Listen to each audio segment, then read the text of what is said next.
Good morning. Ayan, naglinis na tayo ng bahay. Bagong color ng year of, color of the year. Yan. Yan ang color of the year. Hindi na mahaba ang ating curtain. Sakto na lang. Ating Christmas tree. Nandiyan na yung mga gifts.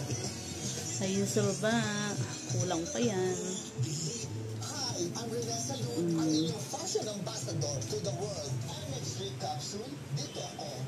Kapit na, ilang araw na lang. Pasko na. Pasko na, guys.